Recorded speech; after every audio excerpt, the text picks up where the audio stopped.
వాటిల్లో కూడా దోపిడీ.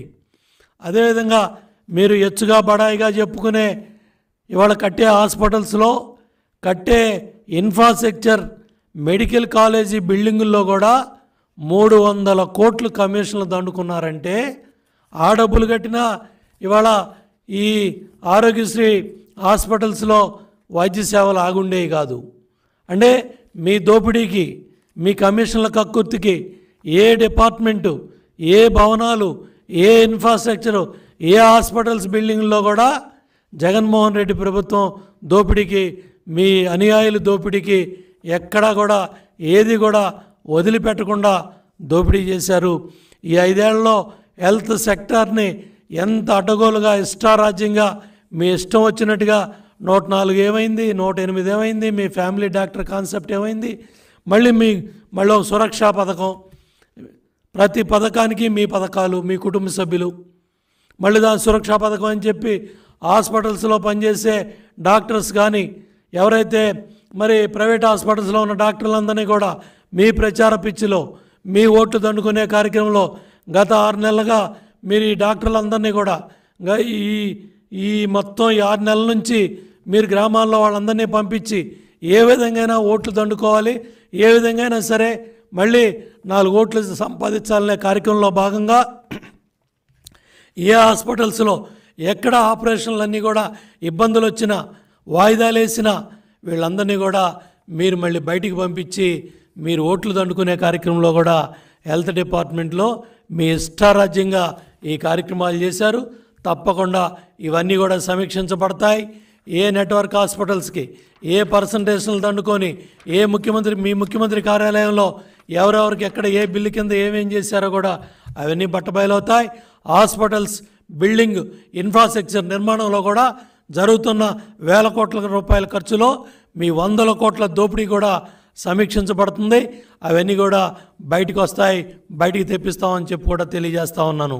అట్లాగే ప్రధానమంత్రి జన ఆరోగ్య యోజన కింద PMJAY దగ్గర ఒక్కొక్క ఫ్యామిలీకి 5 లక్షల రూపాయలు కేంద్రం నుంచి వచ్చిన ఎయిడ్లో ఆ డబ్బులన్నీ కూడా ఏమైనాయో, ఎక్కడికి వెళ్ళాయో, ఏం చేశారో BPL ఫ్యామిలీస్కి ఇవి కూడా ఎక్కడ కూడా లెక్కల్లో కనపట్టలేదు. ఈ వాస్తవాలు కూడా బయటికి రావాల్సిన పరిస్థితి ఉంది.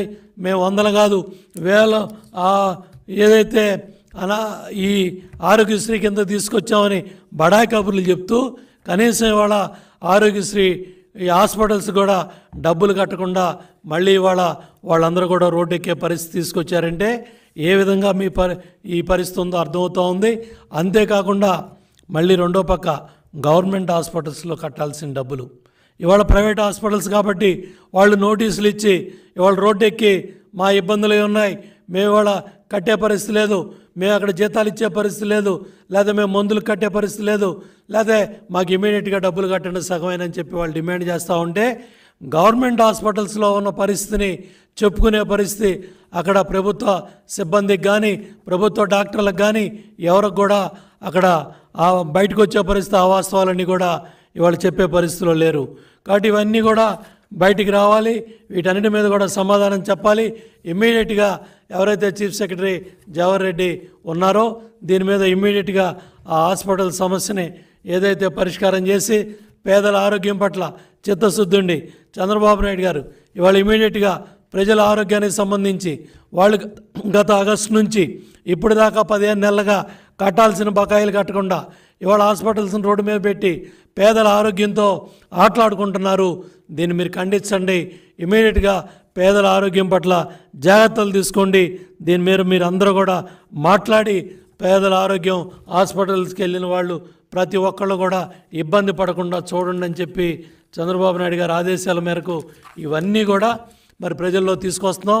దీని మీద స్పందించాలని కూడా చీఫ్ సెక్రటరీ జవహర్ రెడ్డిని కూడా డిమాండ్ చేస్తున్నాం, హెల్త్ సెక్రటరీని డిమాండ్ చేస్తున్నాం, అట్లాగే సంబంధిత అధికారులను డిమాండ్ చేస్తున్నాం.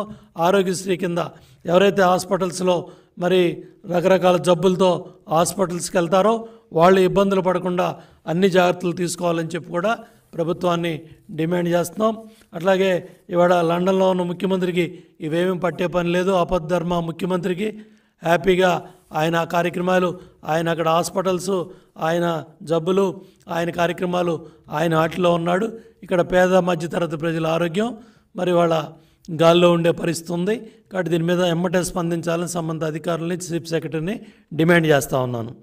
అట్లాగే 10 రోజుల తర్వాత, వారం రోజుల తర్వాత మంత్రులు రోడ్డు మీదకి వస్తూ ఉన్నారు, మాట్లాడుతూ ఉన్నారు, బుద్ధి లేని మాటలు మాట్లాడుతూ ఉన్నారు, బాధ్యత లేని మాటలు మాట్లాడుతూ ఉన్నారు.